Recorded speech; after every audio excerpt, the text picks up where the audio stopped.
Wanna shake up the status quo, rock the boat, break a few eggs? Well, you've come to the right place. KaoticRadio.com.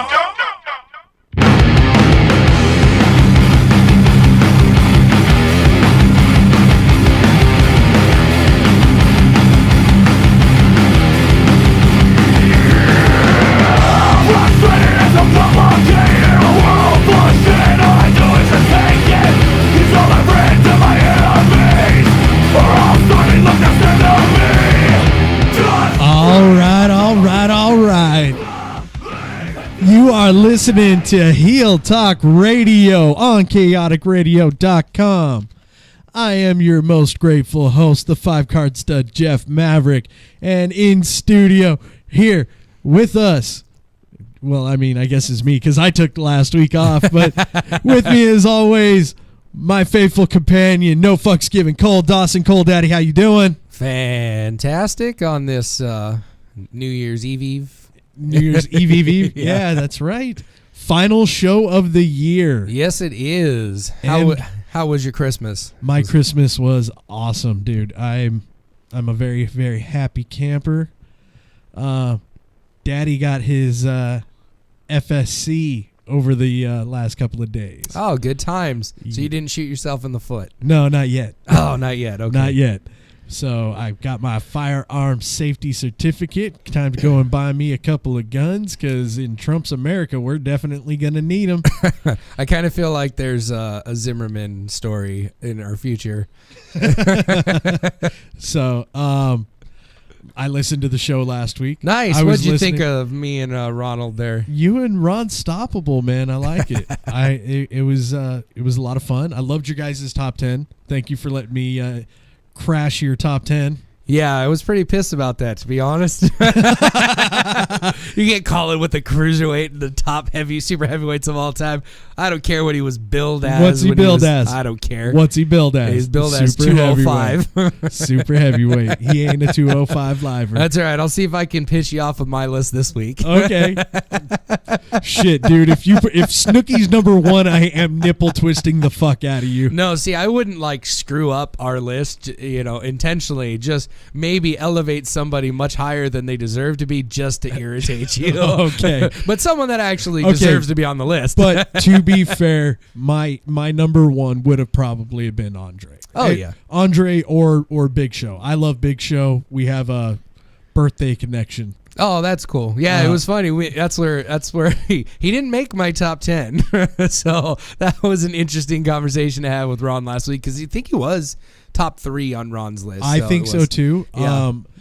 And let's get real about it, man. I mean, over the last, we'll say 20, 30 years, he has been the legitimate most entertaining super heavyweight out there. Maybe. I mean, I'd still go Undertaker over him. I'm talking character-wise, vignettes, I stuff. just think he's just been a big giant waste of talent is what it is. They never capitalized on it, and they made him basically WWE made him. You remember Kevin Sullivan's brother Evad Dave Sullivan? Yeah, Dave Sullivan. That's basically what they made Big Show. Yeah, at times, and it's hard once you make someone a big cuddly teddy bear to try to make him a grizzly bear again. Like it just I don't know, man. You're Winnie the Pooh, bud. Not. I really think with Big Show they can do a thing like what they did with Festus, hit the bell and he fucking snaps and just I think something like that would not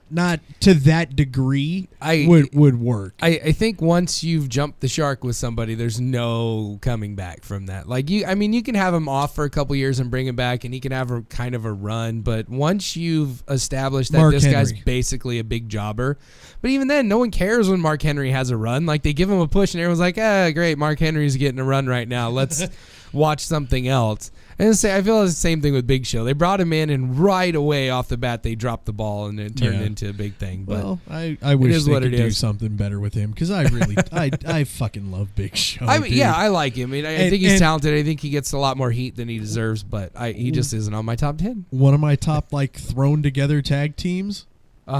Jericho. Well, yeah, but it didn't matter who they put with Jericho. He'd be one of your top guys. That's probably true. It really is, dude. Because, I mean, him and Kevin Owens, amazing. Yeah. I think the only person that they could put with Jericho, and I would just be like, fuck that crap, would be like The Miz. I like The Miz. What he's doing now is good. I'm not saying that I don't like The Miz. I don't think I would like that combination. I think it would be a fantastic bromance. If you could play it off like what they're doing with Owens and exactly. Jericho, maybe. I think you could give Chris Jericho anything and he'd make it work. He did the program with Fandango and got it, He got that shit over. Yeah, he tried. He got himself over. Fandango thing got over. And the thing that pissed me off the most about Fandango was that Chris Jericho did the job on WrestleMania clean, just straight up to Fandango, no problem, but then he wouldn't put over AJ Styles. Like, shut up. Get out of here. You're the old guy now. I'm sorry. Like, you're Chris Jericho. You're established. You're, like, in the Hall of Fame. It doesn't matter what you do anymore. He's like, Hall it of doesn't Fame matter. Now, so. You could put over AJ Styles, the next WWE big thing on WrestleMania, since you put over Fandango. And that's another guy I got to give a shout out to, AJ Styles. Holy shit, that guy has made SmackDown super watchable. I think they're winning in the ratings. I think so, because man, the stuff he's been doing with him and Ellsworth and Ambrose, Lily's giving me the eyes. She loves Dean Ambrose. I like Ambrose too. He's fantastic. He's he was fun. by far the best guy in that group when they broke it up, and they treated him like the third class citizen. It's like, you guys are idiots. Like, we get it, you guys don't. Oh, yeah. Roman Reigns, the worst guy in the group. Literally, the worst guy in the group is the guy they decided to push. Yeah, that's a dude that really needed to stay in NXT for like another 10 years. No, I just think they needed to keep him in tag team, like, slow burn. He needed to be a slow burn. Yeah, that guy's just awful. You can't elevate somebody to main event status when they can't have a main event match. But, that's all there is to it. Through luck of being in a freaking a program with AJ, he had a couple of really good ones. But I think, I almost think that AJ carried the shit out of those matches. Nobody. John Cena has had about 300 great matches in a row, and he's still getting shit on because he got put in that book. They dropped the ball. They screwed up. Roman Reigns will never be over, no matter how good he gets from this point on, because they screwed up, and that's all there is to it. Yeah. It's it. They buried him forever, and it's their fault because they don't know what they're doing. Poor Roman. No, I don't feel sorry for him because he's garbage, and they shouldn't have give him a push. Like, they screwed up. All there is to it. Like, I could see it. Like, everyone was telling me how good he was, and I'm like, guys, he sucks. He really is not good. And everyone was like, no, bro, he's really over. Trust me, bro. He's going to be great. And I'm like, no, he really sucks. So you're friends with fucking Eric Cartman now? Well, that's what annoying people sound like in my head. Like, blah, blah, blah. Yeah, Roman Reigns, bro, he's great. Look at this damn millennial over here taking selfies and shit. It's all right. What? You're technically shut the fuck up. Oh, let's not cuss at the children on the air. Hey, shut the... Love you, heartsies. Okay. So, anyway, how was your Christmas? I saw some of the pictures of... the kids had a fantastic Christmas. That's really what it is about. Were those really Trout shirts? For Violet, yes. Our middle daughter, we've heard her on the air. She's a big Mike Trout fan. I knew she was smart. That's the smartest one out of your bunch. Well, Autumn got a Kobe Bryant jersey, and Santa also brought her with the jersey tickets to the Laker game for next Friday. So that's cool for you guys. It is. It's that's fantastic. Really fun. That's really cool. Yeah, we've gone to a game the last, I think, 3 years in a row. We've gone to at least one game. We got 2 in last year because it was Kobe's last year. Like, we had to get him in. You know what, man? Last season, I came so close to buying tickets just because I knew it'd be like the last time I'd see Kobe Bryant play. Well, and it was special for me. Just like I wanted to make, because the first time we went, that was the goal. Like, I'm like, look, I know, like, it finally clicked in my head, like, because I'd honestly never been live to a Laker game in my life before 2 years ago. And I told everyone, this is what I want for Christmas. Like, I've never been like, it clicked in my head, like, look, Kobe is going to retire here soon. He's had some injuries and this and that. And I wanted to be able to say, look, I was there live. I saw him. It was great. Yeah. And Autumn is old enough to remember that kind of stuff. So I wanted to make sure that we did that. And so I did for Christmas. I got Lakers tickets. And we went That's awesome. to Clipper game. And then promptly after that, Kobe was out for the season. And so we went, and it was fun. See, I haven't seen Kobe play since I want to say it was the season after his rookie season. Okay. Because I don't really watch basketball anymore. I did for a long time. Loved the Bulls back in the day. Yeah. Love the Lakers too. Yeah. Because they're my hometown team. But fuck, dude, Jordan. Right? Yeah, overrated. Overrated. Fuck off. He's like the. I mean, like No, when no, I no, say no, overrated, no. I mean We're like not gonna get he's into like this the sixth best NBA player of all time. Like best. He's the greatest, but he's the sixth best all the time. Like Okay. there's a difference. Like when everyone talks about Muhammad Ali, he's the greatest, of course, because his legend is the biggest. Same thing in wrestling. Like people are gonna say Ric Flair's the greatest. Okay. He's definitely not the best. I'm No. sorry. There are dozens of guys who were better in the ring than Shit, him. dude, there's a dozen guys now that are better in the ring than I he ever disagree. was. I Oh, disagree. no. There's like three maybe. Because Ric Flair actually told stories in his matches. While he didn't do that much, technically speaking, his matches actually made sense and told a story, and there was selling involved. And I'm sorry, but if you don't sell, the match means absolutely nothing. Okay. Like if you pretend that nothing hurts, then okay, why am I watching? I don't care. Because I'm invincible. No, okay, but then you're invincible. Why did you lose to a roaring clothesline after you kicked out of 17 head drops? Like, get out of here.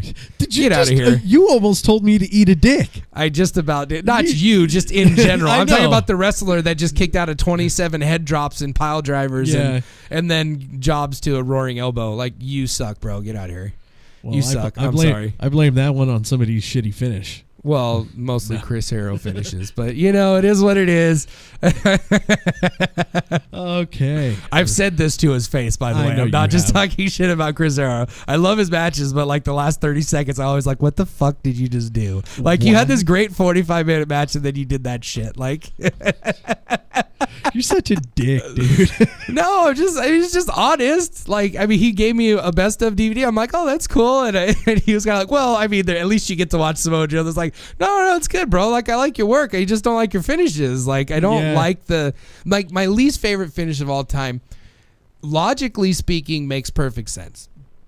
But I hate it because in the storytelling aspect of the world, you build up to this big climax, you hit your finishing move, and the guy kicks out, and it's like, oh, cool, what's going to happen now? Oh, I'm just going to pick him up and hit my finisher again, and then it's over. Like, okay, so you just wasted the climax is what happened. You literally wasted. Yeah. You Instead made of him eat your bursting, I had to like try to cut it off mid climax, and then like it just dribbled out at the end is what happened. Instead of me like squirting all over the walls, like Gross. It is what it is. I I'm just know, saying. I know. It's like, it's my I was like, no. I'm still, disappointing. We got there, but I'm kind of disappointed with it. Well, I mean, it happens. There's a few guys. But out logically, it makes sense because, like, if you're watching a boxing fight, you knock a guy down, he gets back up, and then you hit him again, and okay, the ref goes, okay, he's had enough. Yeah. And it's not super climactic as like a one-punch knockout, but it's still a finish. So logically speaking, it makes sense that if you didn't get him with the first stunner, the second one will finish him off. But it's just really anticlimactic for me when I'm watching something and then like, oh, that big explosion didn't get him, but then he gets up and gets shot in the head. Okay, that's great. Actually, I think I would pop huge if that happened in an action movie. Well, it happens all the time. Oh God, I'm trying to think of it. I can see it. Like literally, the guy's dead, and then all of a sudden he just sits up, and they shoot him in the head, and I can't think of what. I know that happened in Scream. Yes, exactly. Like it happened in Scream. Like, it happens all the time. Yeah, you but just get that in horror movies. It happens quite frequently. Yeah, but I'm talking like in an action flick, like a dude narrowly avoids dying from getting exploded. Yeah, but then he turns around and pop, he gets shot in the head. Exactly. I think that would be funny as fuck. Dude. Yeah, I would laugh. Yeah, he my dives ass out of an exploding building and then like steps on a mine. Gets hit by a bus. Something stupid like that. Yeah, or a falling pebble. Yeah. But anyway, what the hell were we talking about 5 seconds ago? Kobe Bryant. Kobe Bryant. So yeah, back to that. I saw him play. It was like the season after his rookie year, and I knew then that there was something special about him. For sure. I'm like, wow. I mean, and he was one of the few guys that you ever saw that got drafted straight from high school. Yeah. Well, now they have the one and done rule, so everyone has to go to college for 1 year, which is the worst rule ever. Baseball, the way they do it in baseball is you can, if you get drafted out of high school, you can go, but if you go to like a major university, you have to stay for 3 years. Huh. So you have to stay till after your junior year, or you can go to community college for a year. So like there's options in baseball, but it's like kind of a waste for these kids. I know we're getting into a bigger discussion. No, dude. Now we're talking a sport that I know some shit about. But like, how stupid is it that a kid's going to go to college knowing full well they're only going there for 1 year? Are they really going to do their work? Are they going to get? No, they're not even going to try to get $50 million payday at the end of the day. So I think a 3-year deal would be better. Or you can let them go out of high school because you're an adult. Why can't you go make a living? At least get your bachelor's. Get your 2-year degree. Get something. Get some sort of an education, because honestly, professional sports, unless you are fucking amazing, is not going to work out for you. But if you know you're going to be a top 10 draft pick in the NBA, you're getting guaranteed like $30 million. So you can buy an education later. So like I fully support that. But if you're going to be the last guy picked and you're going to get league minimum and tool around for a couple years making a couple $100,000, like you can't live on that. No, I'm sorry. Like if you play in the NBA for 5 years and you get $500,000 for 5 years, in theory you probably could live off of that, but let's take out half for taxes and everything. Like $250,000 a year. That doesn't set you up for life. I'm sorry. No, never. No, it wouldn't. So, I mean, and to be honest with you, I think professional sports players get paid way too much fucking money anyway. I don't give a shit what you think. No, I don't, because the owners are making billions. So why? And the players are only getting 1% of that in most of the leagues. It's absolutely insane. It really is. I mean, sports in general, I mean, that's a multi-gazillion dollar industry. 2 years ago, the NFL made $40 billion with the B, and the players made $1 billion of that 40. So screw you. Each of the owners got $1 billion. Then this is profit. This is like after overhead, everything, they profited $40 billion. So kiss my ass. The players should get at least 30% of that. Like a third should go to the players, and then the past players that are on pain pills and can't hardly walk anymore should get some of that money. Screw the owners. They don't need to make $1 billion a year profit on people killing themselves. Okay, fine. Whatever. Yeah, so now that we've delved into all my beefs about sports. Wait, no. You brought one up last week. And you know I'm very passionate about that particular subject of baseball. Okay, you're going to have to remind me. He's in the Hall of Fame. Oh, Pete Rose. Yes, he's in the WWE Hall of Fame. In the Hall of Fame. Yeah. He's also in the Cincinnati Reds Hall of Fame now, which is cool. I was glad that they did that, because at least they are acknowledging the fact that the guy is legitimately the greatest hitter to ever play the sport. I wouldn't say he's the greatest hitter ever. He has the most fucking hits in history. That's because he played for 27 seasons. So? He's a career 280 hitter. Ty Cobb is a career 340 hitter. I will gladly take racist-ass Ty Cobb over Pete Rose. Just never got hurt. Like, he's just a freak of nature that he never got hurt. Yeah. And he was able to play into his 40s. Same thing and with still be good. Cal Ripken Jr. Yeah, exactly. Those guys are just freaks of nature. Never missed a fucking game in his entire career. But Pete Rose wouldn't be like in my top 10 all-time hitters ever, but he had the longevity. And if you have that record in a sport where up until 15 years ago the records were the most important thing ever, you should be in the Hall of Fame. But it's his own doing. He's the one who signed the thing and said, I'm out of baseball forever, which is the Hall of Fame's part of baseball. So when he dies, he'll get in and it'll be great. I know. It's stupid. It is. It's really dumb. And you know the commission for the freaking Hall of Fame could overturn that. They could. Yeah. But they won't.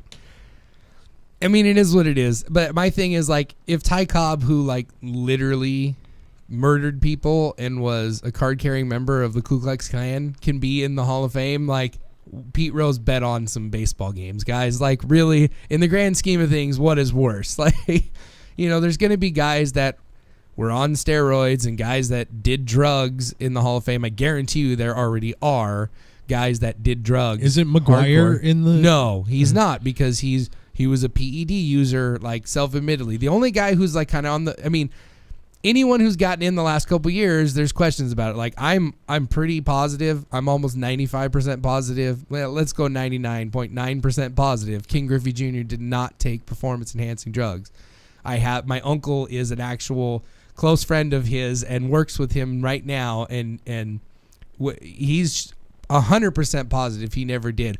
But in this day and age, it's hard to just be 100% positive about anybody. Well, yeah. No, you can't be. Well, shit, dude. 20 minutes in and we already we went over everything. So says you. No, dude, I'm done talking about actual sports. Let's talk about fake sports. All right, fake sports. This one over here has been giving me shit all week about wrestling being fake. Okay. Like and using the fake word, and she does it because she knows it pisses me off. So, and me too, but when we're talking about two different subjects, when people say it's fake, like, we've talked about this a few times, it's not a sport. It's not. Although in my book, if gymnastics is a sport, then professional wrestling is a sport. Although at the end of the day, people just randomly assign scores and someone gets a gold medal. But to me, it's the same thing. WWE, if the people like you, you make money, they give you a gold belt at the end of the day. Like, that's what it comes down to. They don't just give them away. You have to earn it. But I don't know. But it's not fake, and we know this because we've been in a ring. We know how much it hurts. Yeah, it's not. Fuck that. It's not watching a TV show. In a couple of weeks, we're gonna have my cousin come in and sit down. Him and his buddy Matt, and they're gonna both tell us how not fake it is. They are both currently, and I just found out about my cousin doing this. Okay. I knew his buddy was doing it, but my cousin is working with Jarrell at the Della O gym. Oh, nice. Yeah, so my cousin is in professional wrestling training sweet. now, and he's not a small kid. You saw the picture on my Facebook. Okay. And yeah, man, I just found out like maybe a month ago. So we're gonna have them come in and tell us how their training's going. Oh yeah, sounds good. And that's great. I know that you have trained people and you've been in training, and I've done training. Yeah.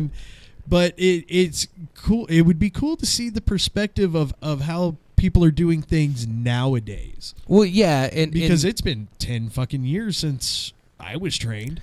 Yeah, and I've been to the School of Hard Knocks within the last couple years, and it's still, at least I know what Jesse does, he's still doing somewhat of the basic same thing. Like the stuff that he was doing when it was him and Bill?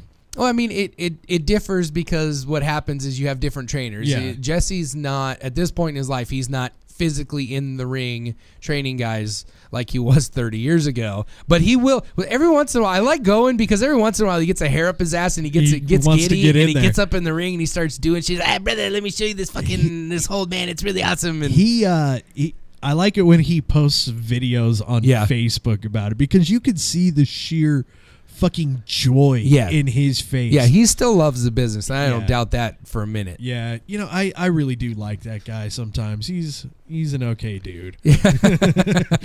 Well, I like Jesse. He's always been good to me business wise. And I know it's not the case for everybody, but he's been good to me business wise, and he's been real respectful, and he's taken care of any of my guys that have rolled through his school. Yeah, and including myself, he's been real good to us.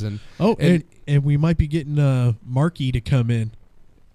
Just because I don't want to call him by his real name, I'm going to, or his work name, freaking Big Bad Caddy Daddy. Oh yeah, Chris Cadillac. Yes, sir. Yeah. I know you know He'd Marky. Be fun. Oh, yeah, of course he would be. Oh, and just so I could rib him about his fucking stand-up comedy career for a few minutes. But apparently he's doing a podcast now. It's called Don't Be Mark's Podcast. Yeah, I've seen that. And, dude, I took a listen to it, and it's pretty decent. It basically us, but we're better. And I'll say that all day long. But you know what? Well, you have me. The talent is here. You hit the jackpot, bro. You know what though? Hey, you know this. Okay, this is the end of the year. It's a little sappy, but I am gonna say, dude, I am very, very, very, very happy with my choice to bring you on. As you should be. Oh, you go fuck yourself. You know what? Forget no, it. hey, I'm blessed to be here. No. I'm blessed to be here. I was looking for a co-host, and I had my pick of some of the guys who are currently in the business, currently working, but I knew Fridays for somebody who fit. I mean, who's actively in the business. Yeah, it is going to be tough. So, because that's night to work. Yeah. Well, fucking Human Tornado wanted to come in and do it. Man. Which would have been amazing because, I mean, fucking Craig, dude. I mean, yeah, the dude's fucking nuts. He is legitimately crazy. It would have been fun to listen to. I love the hell out of that guy, and I've been a huge fan for quite some time. Yes, I have a good story. One of the just dumbest random matches ever.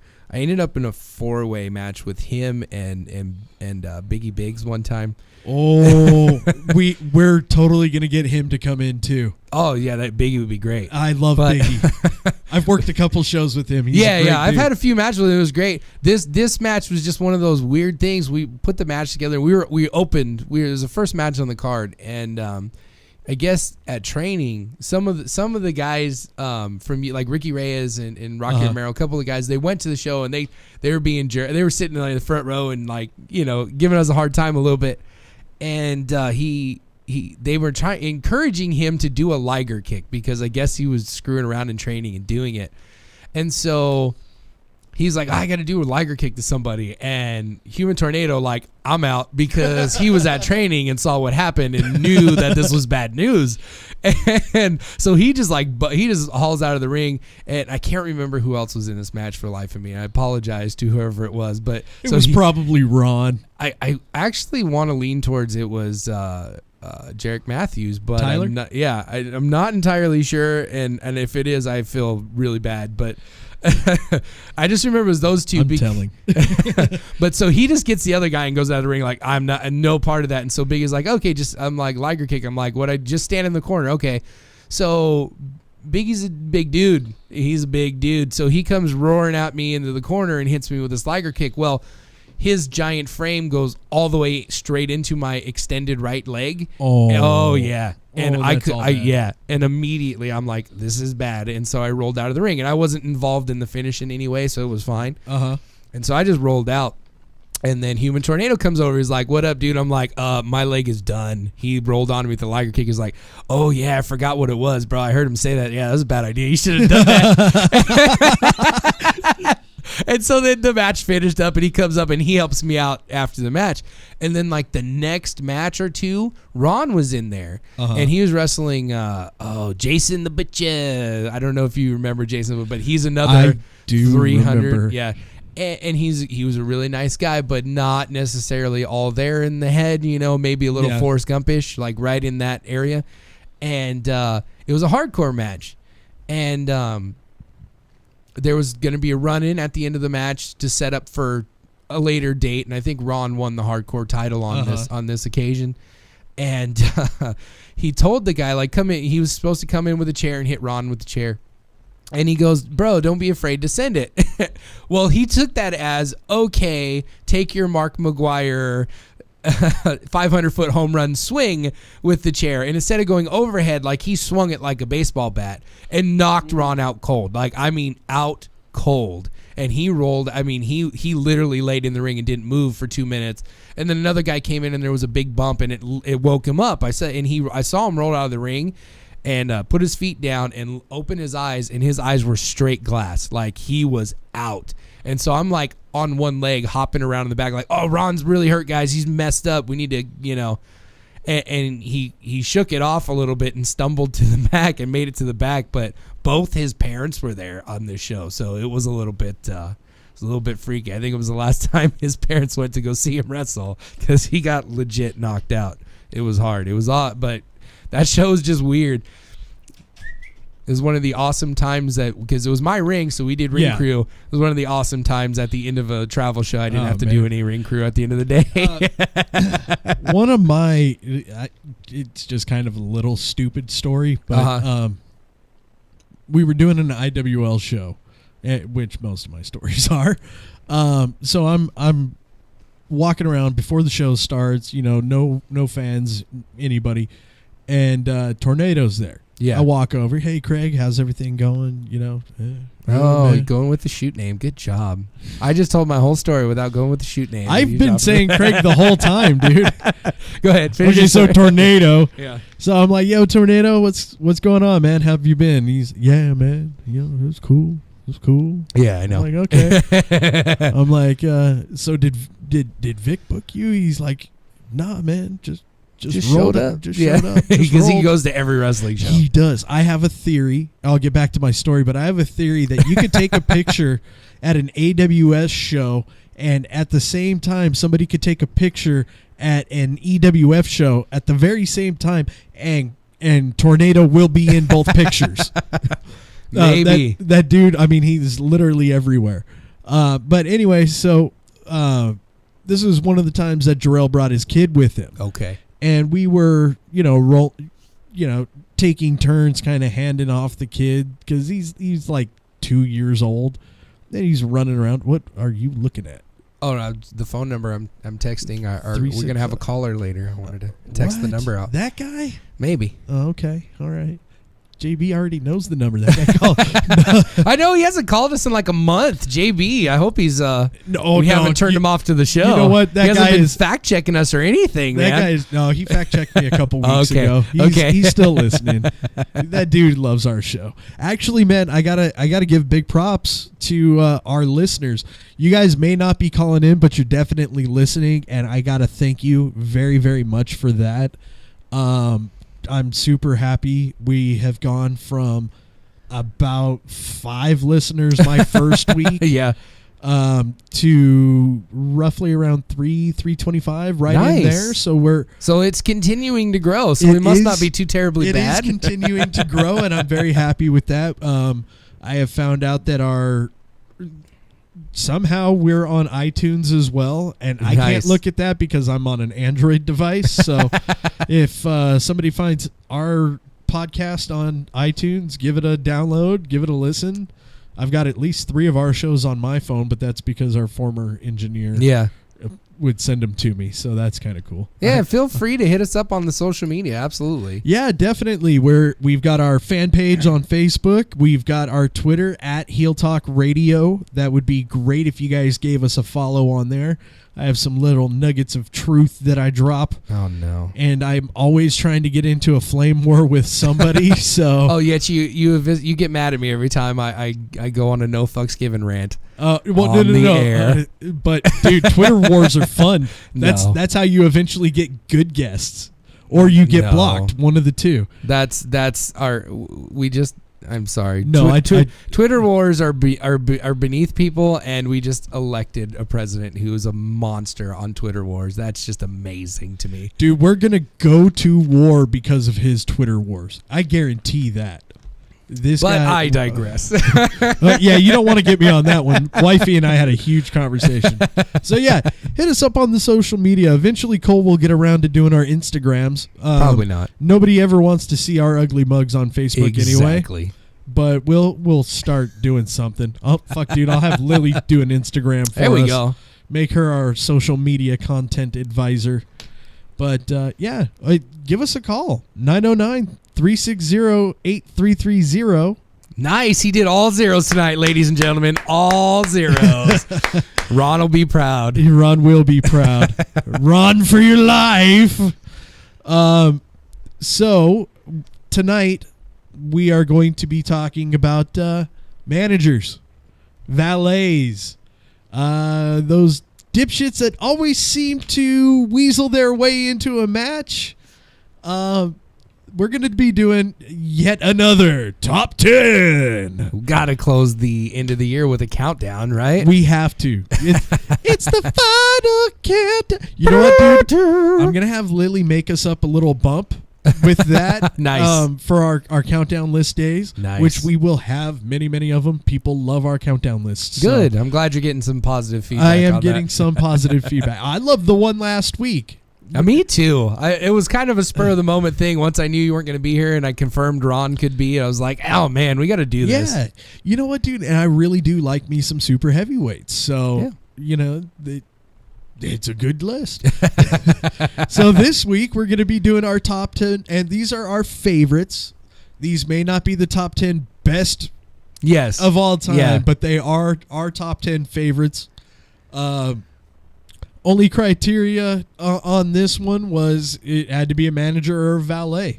No wrestlers acting as a manager like Kurt Angle with the not Greatest Tag Team. not a special event like an actual like an actual manager or valet. And we did qualify that with it had to be somebody who actually contributed, who got involved in storylines and in interfered in matches or not like Marlena with Goldust, who just sat there and smoked stogies, never did anything worthwhile ever. She was going to be one of my honorable mentions, and then I'm like, but she didn't do anything. Didn't do shit until after the Goldust thing when she was Sean Stasiak's manager. So we went. It had to. We did qualify at least that you had to be contributing in some way, not just standing there looking pretty. Yes, sir. So after the break, we will be getting into our top 10. Give us a call. Let us know some of your favorite managers. We'll let you know if they're on the list. Not going to tell you the number. Give us a call, 909-360-8330. Nice. This is Heel Talk Radio on KaoticRadio.com.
Wanna shake up the status quo, rock the boat, break a few eggs?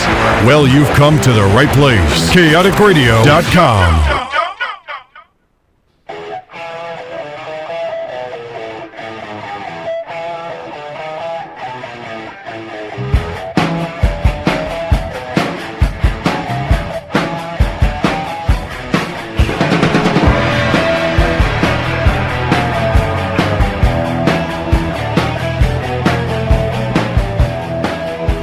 All right, we are back.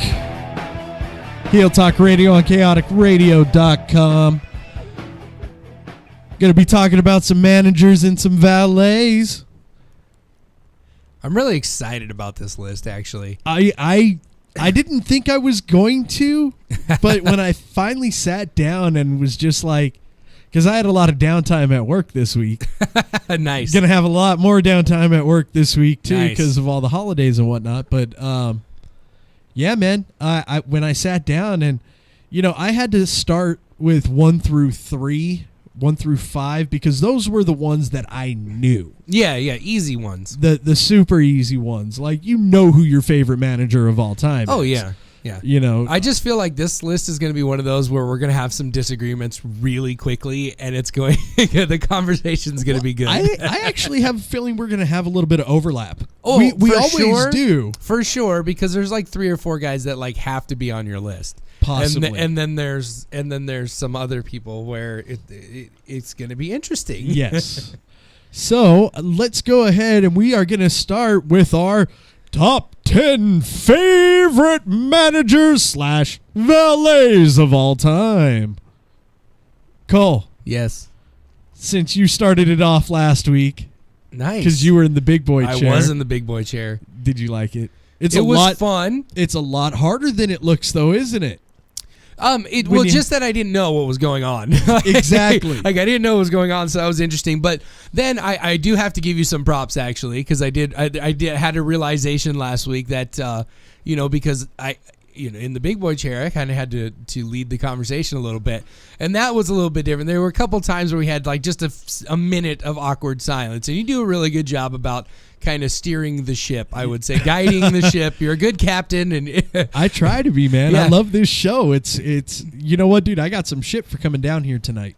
oh yeah, Because I was supposed to go and see Rogue One with the wifey and the son. oh, so you got major shit. Oh, dude, I was told that I should quit because Nice. this is getting in the way of family time, and I'm like, well, this week it is because I only have the one day off Yeah. this week. Yeah, and that's But- rough. And I tried to tell her, I'm like, you know what? This is the one thing that I do. This is literally my only, Yes, this is my one hobby. Leave my me alone. one hobby. Yeah. I said, I Yeah. don't. Once a week is my one thing. Yeah. Yeah, and I told her I have no problem whatsoever bringing the kids down with me. Oh yeah. They can sit in the lobby, they can dick off on Oh, their yeah. phones, whatever.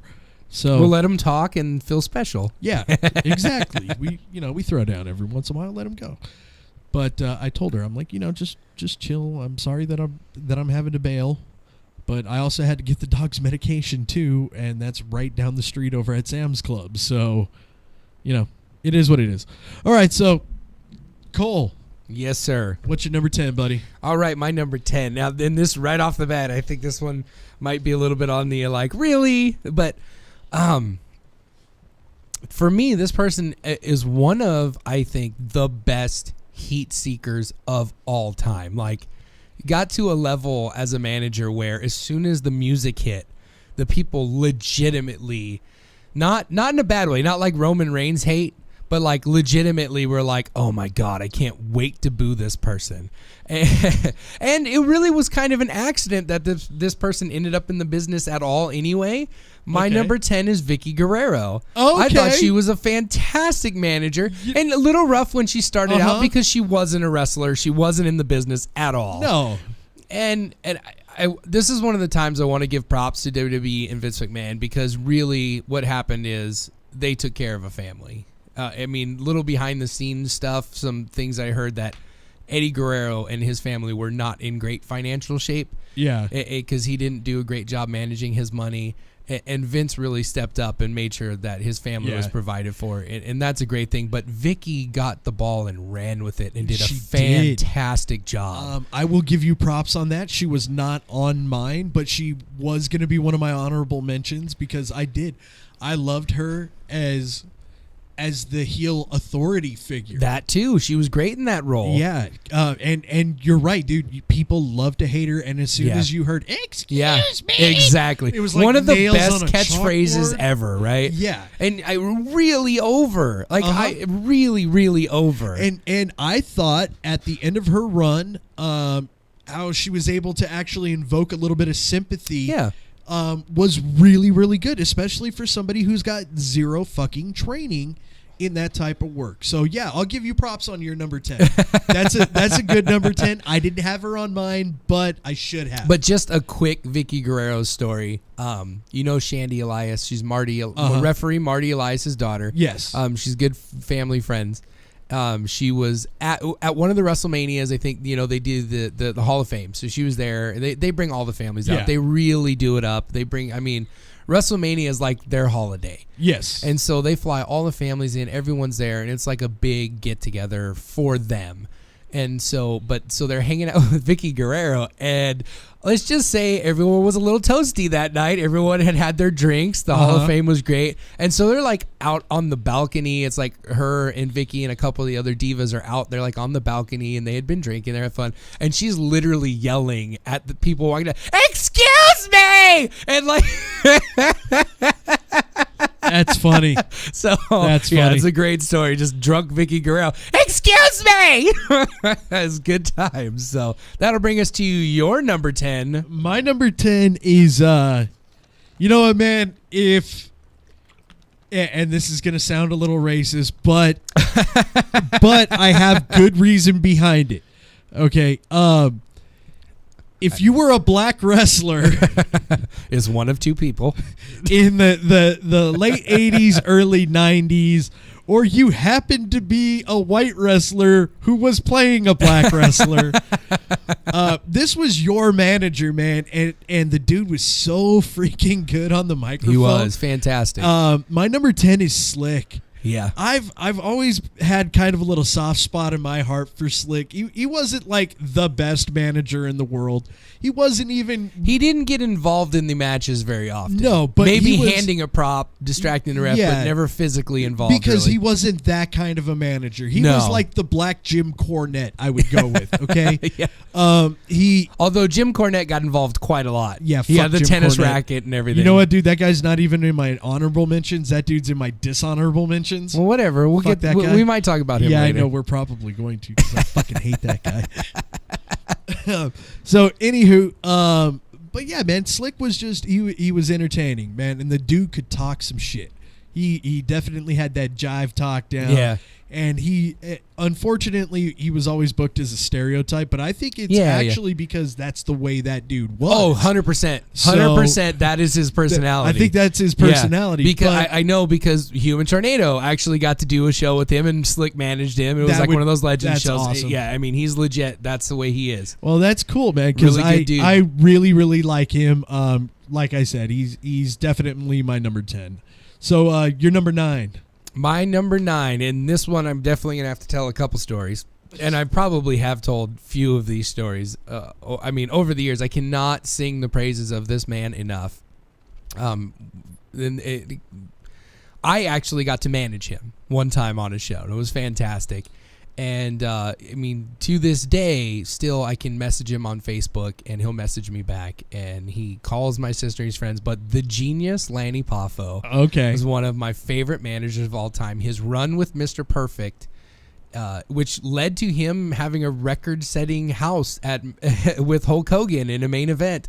And even the Beverly Brothers. The dude is legitimately a genius. He's like an idiot savant when it comes to poems. Okay. That's a shoot. Like he was sitting around the day we got to hang out with Lanny Poffo for like 12 hours straight. That's awesome, right, dude? I'm a little jealous about that. And literally, he would just anything. Tell me anything, like Turtle, and he had a poem about it. He just off the top of his head, poems about a turtle. Like you literally could just give him a subject and he can come up with a poem off the top of his head.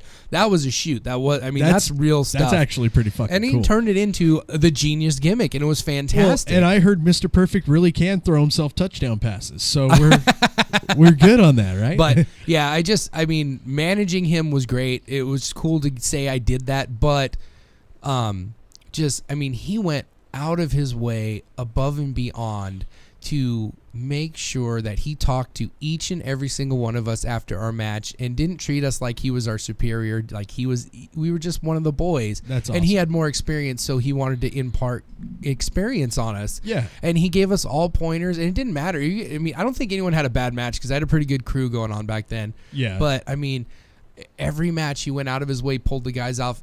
Because basically it was one of those, we were outside on a baseball field, so we had a heel and a face locker room was what it amounted to, and he would just take guys out behind the snack bar so that no one could see him, and he was giving us pointers. And he really liked my sister because they spent a lot of time together because they were in a parade together, and then they were on the radio together promoting the show and all that stuff. And he got her booked in Canada and all that, but just the fact that he went out of his way to come. We're setting up the ring, and he walks right up and introduces himself and starts asking us questions about our personal life, like, that's cool, dude. And got to know my wife and my mom. It was just fantastic, and really one of the greatest people I've ever met in my life. And I really liked him. He was basically the Damien Sandow before Damien Sandow was a thing. And Damien Sandow did actually ask her permission to use it, and he said, well, it's not mine. I stole it anyway. So. Yeah, but, for our younger listeners, because we do have a few. Yes. Those of you who don't know about the genius Lanny Poffo, go look up some of his shit. It's really entertaining. Yes. Especially when he was managing Mr. Perfect. I loved it. Oh, yeah. I absolutely loved it. I thought that was such a good combination of people. My number 9, and this one's a little out of left field. Okay. But I'm intrigued. like I said, this is my list. Yes. This is my top 10. My number 9 made a really big impact in ECW in the latter years. Okay.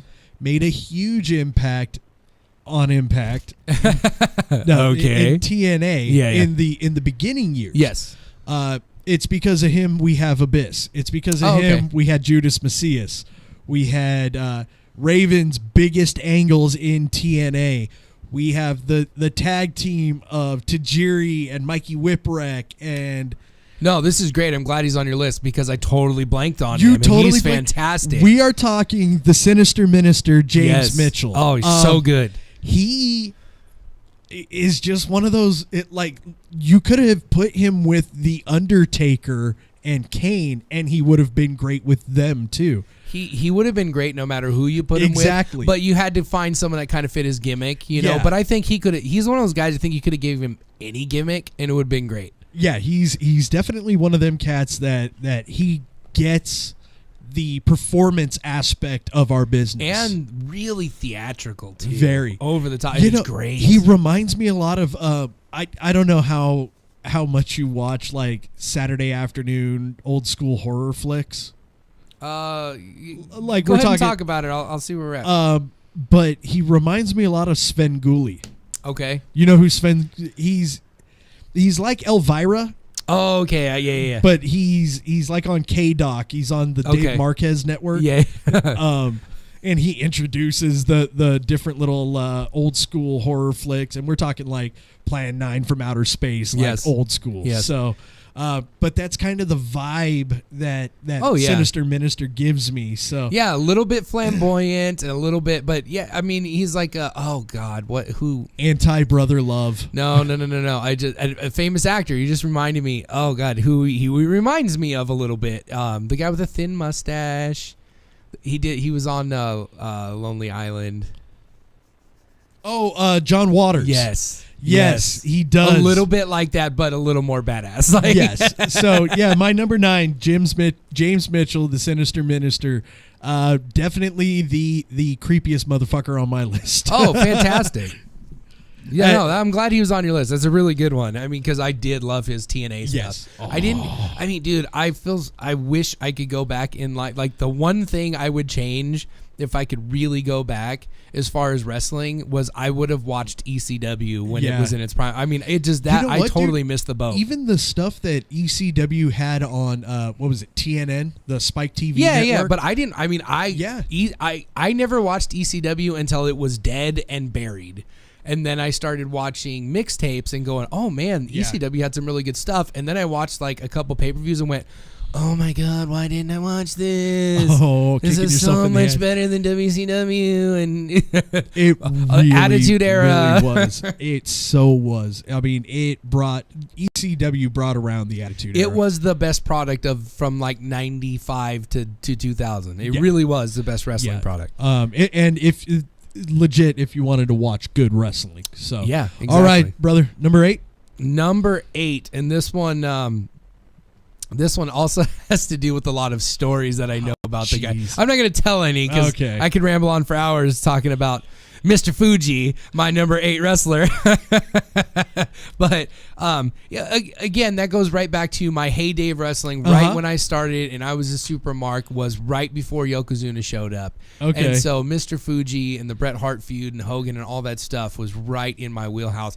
But I really loved going back. The Powers of Pain were fantastic. Yes. And Mr. Fuji with the salt and everything. But going back even further, Powers watching of Pain, the Warrior, the Warlord and the Barbarian. Yes. But going back even further, if you watch Mr. Fuji's wrestling, he was fantastic as a heel. He was so good.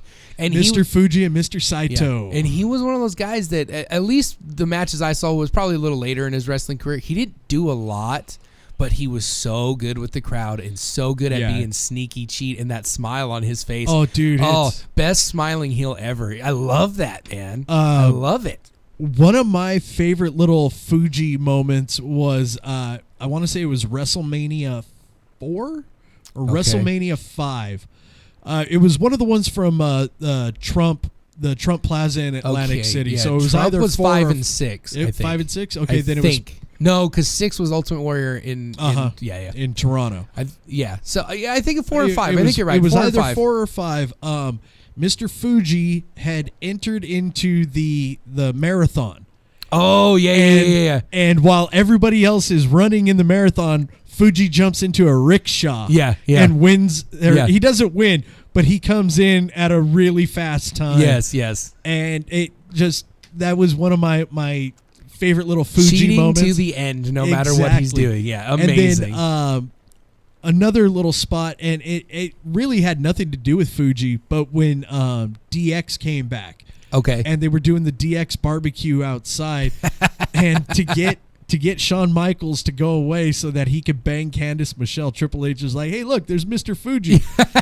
And then, or he goes, hey, isn't that Mr. Fuji? And then Shawn goes, I love Mr. Fuji. Yeah. And then he runs away. I remember that. And had nothing to do with Fuji, but he was brought up, and it's another little thing that makes me remember. The DX PG run is one of my favorite things I've ever seen in my life. I love it. I honestly think I enjoyed that more than the original DX Hart run when it was totally pushing the envelope. I mean, that was like, business changing, whatever. Yeah. But the comedy, it's one of my favorite things ever. And really, I think it's the last time I watched Monday Night Raw religiously because I wanted to see DX.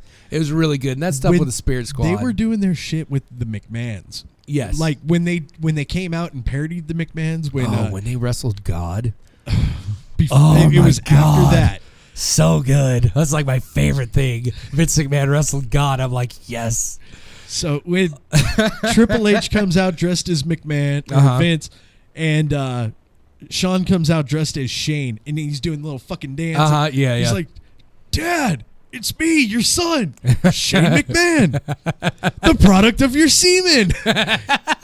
I legit spit taked on that. So let's go ahead and get back. That was my number 8. So we're on your number 8.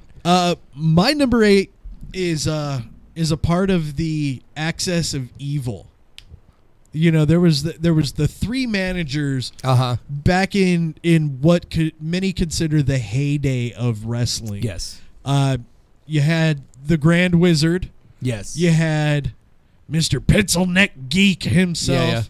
Classy Freddie Blassie. But my number 8 is the third guy, the often imitated, never replicated, who also went on to be the host of one of my favorite childhood shows. Yes. I'm glad he's on your list. Okay.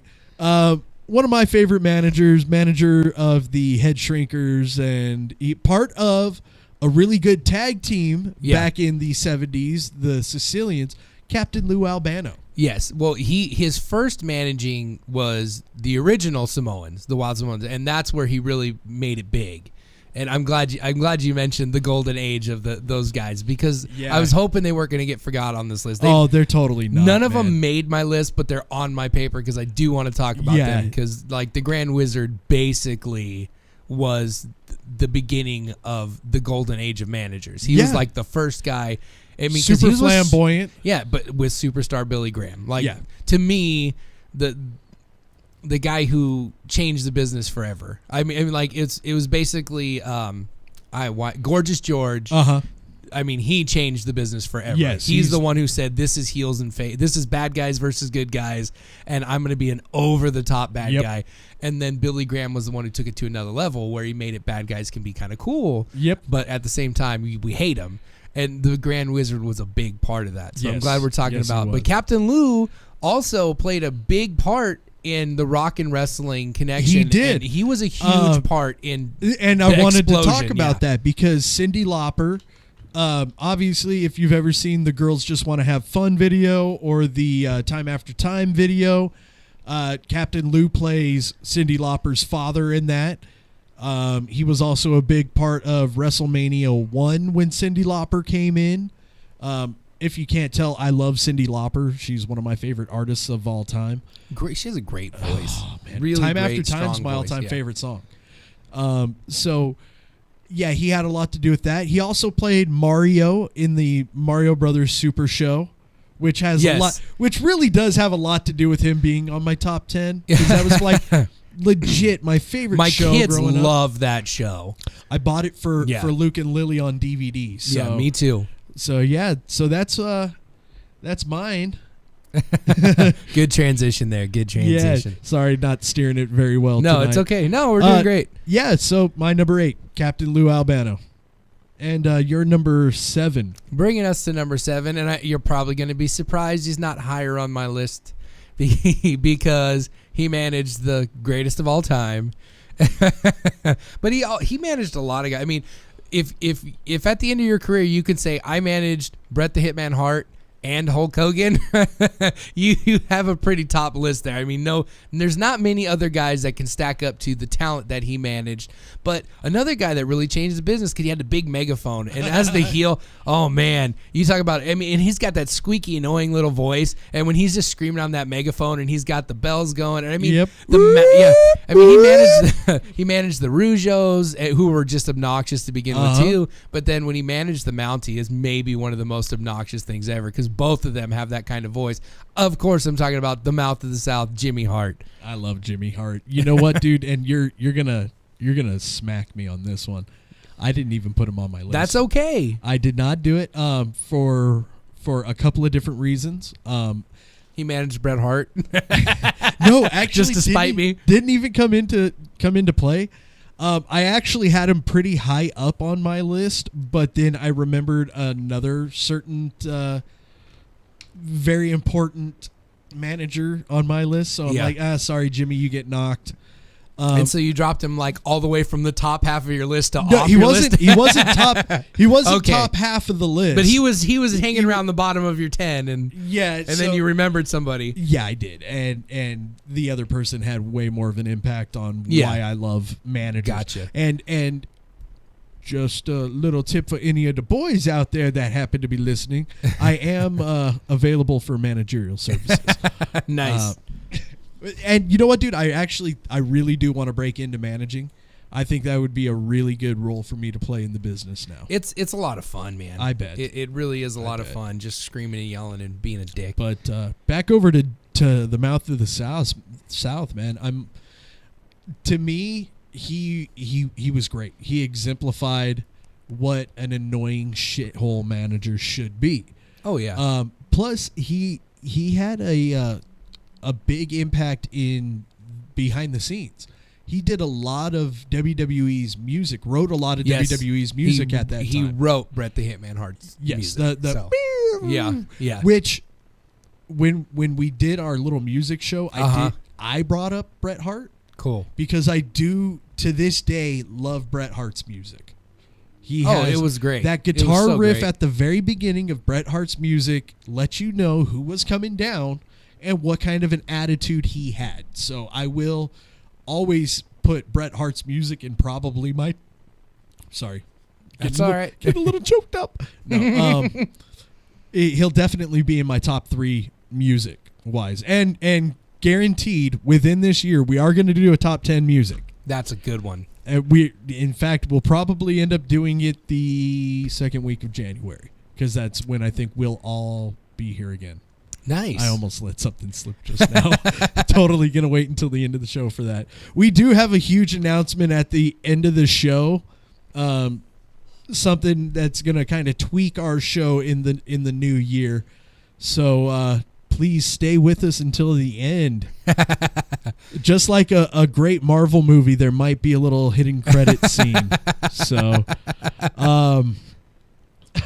so go ahead. Your number 7. Jimmy Hart. We're on your number 7. We're on my number 7.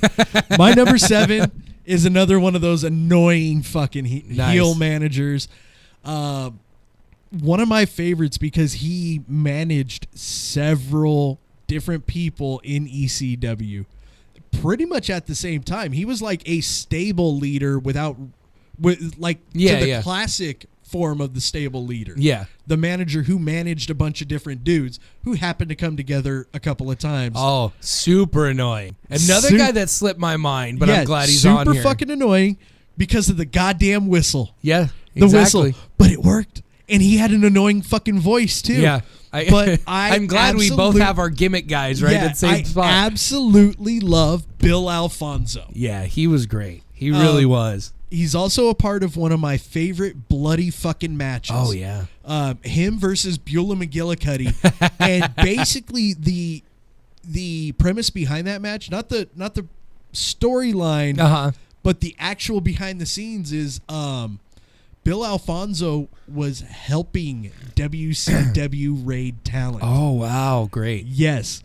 He was tired of doing it. Yeah. Because he worked with WCW first before he went over. Yeah. Yeah, he was a referee in WCW. He came over to ECW, and he was basically helping out the talent raid a little bit. Oh, wow. He was one of the feelers, basically. Yeah, yeah. And Paul Heyman caught word of it, and he's like, hey, you're going to be in this match, and you're not going to get 3 moves in offensively. Beulah, and it'll be against Beulah. So not only are you getting your ass kicked, but you're getting your ass kicked by a girl in front of a Philadelphia crowd. Nice. And it's not a chick who's really known for being hardcore. No, not at all. So, yeah, and for a good 10 minutes, she just fucks his world up. Good. And delivers probably one of the prettiest pile drivers I've ever seen. Well, Beulah is pretty to begin with. Yeah, she's gorgeous. She was like definitely my ECW crush. So any good memories of Fonzie?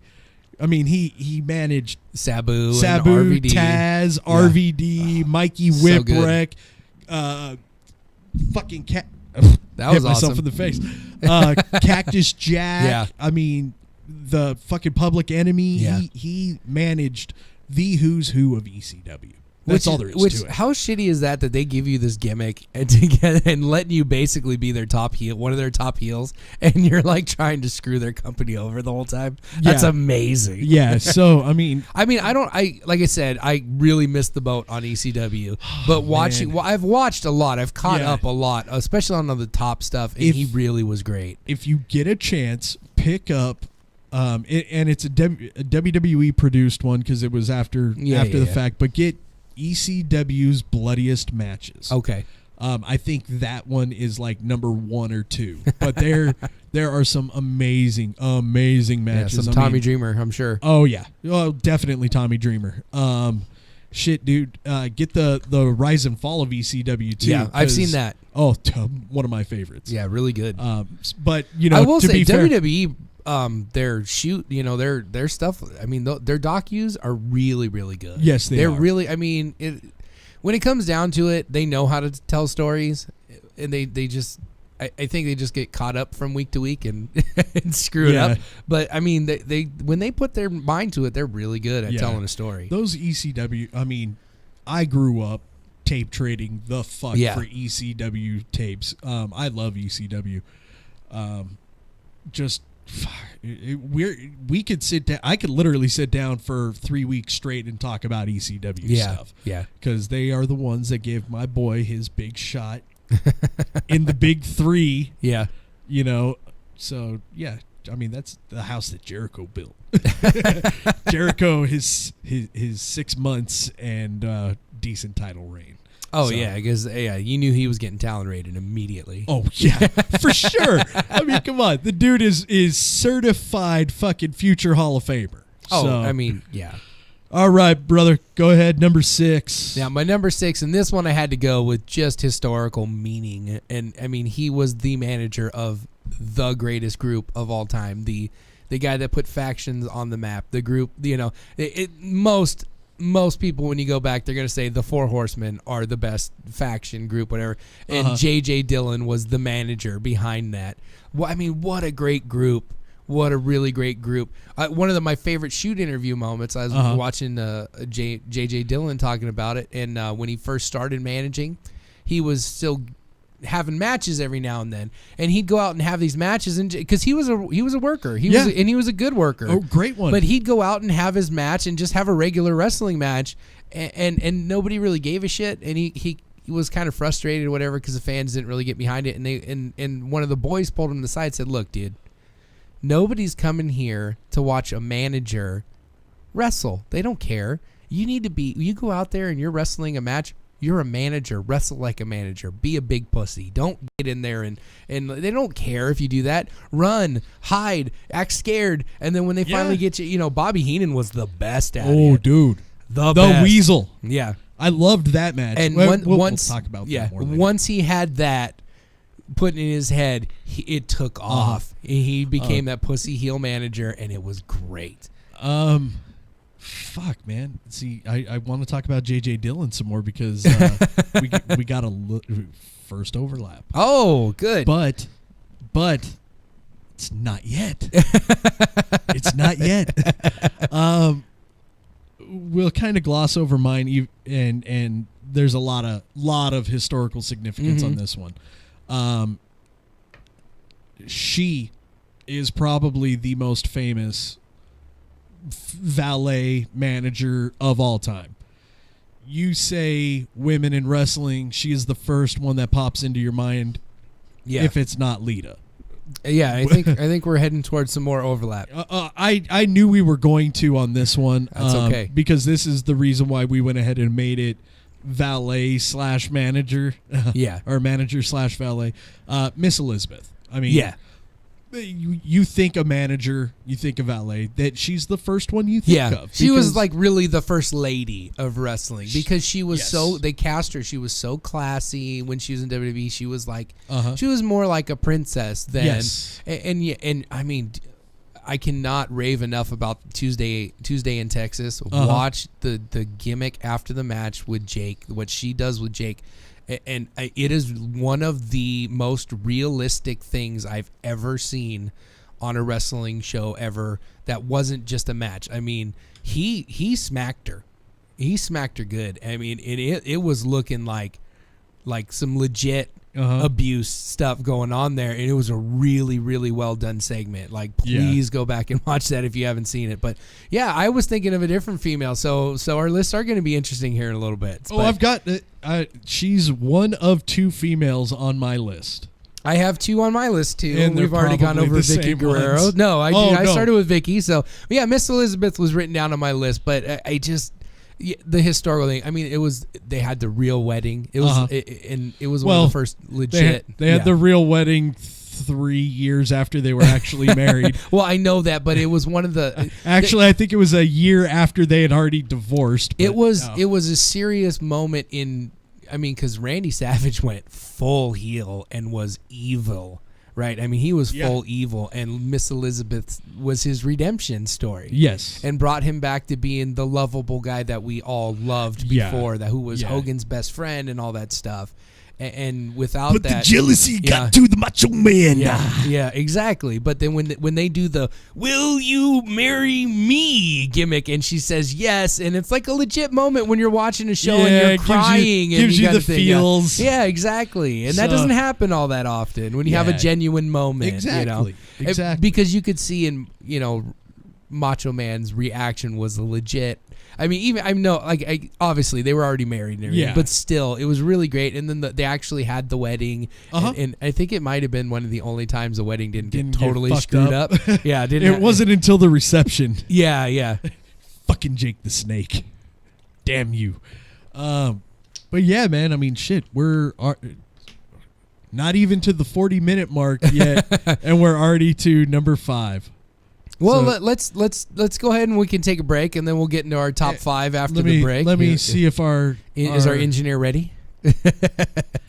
Is there any way we can break real quick right now? And yeah, let's do it. All right, cool. All right. When we come back, we're gonna get to our top 5. Hopefully, we'll have a caller. I know that Cole was setting that up real quick. And our big announcement, yes, our sir. change in 2017. No, 2016 did not kill another celebrity on our show. Yet. Who knows? Cole may have a heart attack on the break. We don't know. All right, everybody, give us a call. Let us know your favorite managers. 909-360-8330. Heel Talk Radio.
Wanna shake up the status quo, rock the boat, break a few eggs? Well, you've come to the right place. KaoticRadio.com.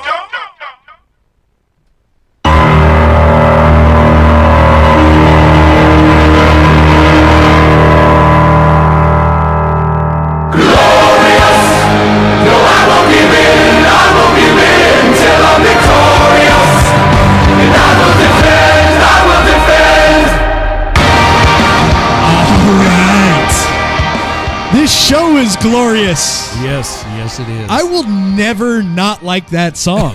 I know. I mean, and the fact that we got to actually see that live finally and be a part of the singing. Oh my God, it was so fun. So good. Welcome back to Heel Talk Radio. I'm your host, Jeff Maverick. Sorry, I had to go into like old school mode there for a second. That's okay.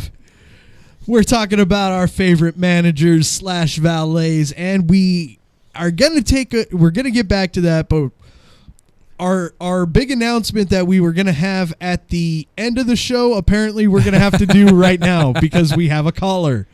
So let me go ahead and make sure that this here phone is unmuted and he is turned up. You got him on? Hey, Yo. Mr. Kilborn. What's up, ladies and gentlemen? How you doing tonight, sir? I'm fantastical. I'm in the process of buying my wife a car. Well, I Nice. just bought my wife a car. Nice. What kind of car? Yeah. I'm 2017 Toyota Camry. Dude, you're on the radio. Lie. You just bought your wife a new Corvette with your millions of dollars because you're the champ and... Oh, no. I'm a responsible adult that goes for performance and mileage. Okay. That's why I also drive a Camry. And There you you know go, what? sir. I drive a Solara. Yeah, there you go. Toyota hooking it up. Yeah. So Well, let's get down to brass tacks here because you guys are talking about managers and valets, right? I want in on this. Oh, so wait, you're gonna crash our top 10 list? You think you get that power? You Hey. know what, Ron? Let me go ahead and make my announcement real quick, and Go ahead. then we will let you go ahead and break in. I want to hear this announcement. I know you do. It pertains to you, you big lug. Very exciting. Oh, yay. Coming up in 2017, Starting next week. starting next week, because Cole's a dipshit and he's going to a Lakers game. No. Starting in 2017, we are going from a 2-man crew to a 3-man crew, and Mr. Ron Kilborn is going to be our third co-host. Yes, you heard it here. I'll be Ron the Air permanently. Yes. I knew he wrote something for this. Nice. Fucker. So, Ron, man, congratulations. Welcome to the show officially. I know you've been really good about being our cover guy when Cole's been gone or I've been gone, and I've been thinking about it for a couple of months now, and after hearing both of you guys on air last night without me chiming in too much, you guys sounded great, and I just wanted to formally invite you onto the show and be a co-host. Well, the invitation has been gladly accepted. All right, Ron, go ahead and shoot, man. Managers and valets. All right, managers and valets. Well, I want to hear, just quickly, you guys are top 10. Go. Well, we've got 10 through 6 is where we are now. Oh, you're in the middle of it. Yeah. Okay. I'm Yeah. crashing it. Oh, yeah, You you're are way totally early. crashing it. I'm just going to give you my quick top 10, and then I'm going to bounce. But then, starting next year, it'll be full time. So Yes, I'm sir. whistling It'll off. be me and you next week. So Oh, delicious. yeah, it's gonna be fun. I'm gonna love that one. So all right, right. 10. All right, let's get your top 10. All right. I'm not even going to go with reasons. You're just going to hear them and eat it. All right, sounds good. Okay. So, number 10, Bill Alfonso. That Yes. was my number 7. Go. Number 9, Vicky Guerrero. She Yep. was my number 10. Go. Number 8, Sensational Sherry. Nice. Good one. Number 7, Senor Fuji. Yeah, my number 8. We've There you talked go. about him. Number 6, Theodore DiBiase. Ted Okay. DiBiase. Fantastic. No, number 5, Paul Bearer. Number 4, Jim Cornette. Oh, fuck that guy. Go ahead. Number 3, Jimmy Hart. Nice. Okay. Number 2, Paul Heyman. All right. Number 1, Bobby Heenan. Nice. Great Solid list. Solid. All right, Well, Ron. gentlemen, I am outski. I will see you next week. All Mr. right, Jeff. sir. Have fun going to LAX. Oh, I will. Good luck on that one. All right. You guys take it sleazy. All right. Yes, sir. All right. Bye. How the fuck do I? Good times. Good times. Yes. If I'm really glad. I was really glad that. Oh, that's right. I can't hang up because I'm not the one that physically took the call. He did. All right. Cool beans. All right, everybody. There's our new co-host, Ron Kilborn. I can't wait to mix it up with him next week. Yeah. Wow. I got to do like 3-man production meetings now. I got to text both of you fuckers. Well, I think this was kind of a byproduct of the fact that we all have jobs and real lives, and Yeah. and hopefully 2 of us can be here every week, and maybe Yes. maybe not all 3 of us. Well, you know what, man? It's going to be fun because Ron's super knowledgeable. Oh, yeah. Plus, now we were talking about it earlier. I have somebody else on this show that likes our intro music. Well, I think I was thinking about it too when I was trying to sell you on the idea a little bit. Okay. It adds. I think it's a really good balance because Yeah. Ron loves everything, like almost too nice. Yes. Like he loves everything wrestling related, Yeah. and which is great because I mean, I don't want to say I'm like bitter to the business, but I've got a little bit of that You're fucking cynical, jaded. Yeah, is I mean what a it little is. bit, and I don't want to say jaded so much as I'm just at this point I've taken in so much knowledge of what things I like, and when I see shit that I just doesn't work anymore, that's not there, I'm Yeah. gonna be honest about it, and so I'm no fucks given, Yeah. and Ron is like super fucks given about everything, and then yeah. you're just like the sane person. That's I'm just like, eh. so I think it added. It's like, Cole's being a dick. Ron's being cool. Y'all are both fucking nuts. So, all right, man. We already talked about my number 5. He was your number 6, James J. Dillon. Yeah. Can't say enough about the guy.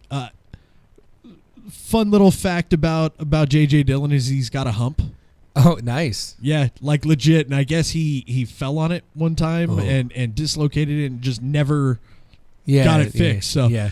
So my number 5 is probably the greatest faction manager of all time.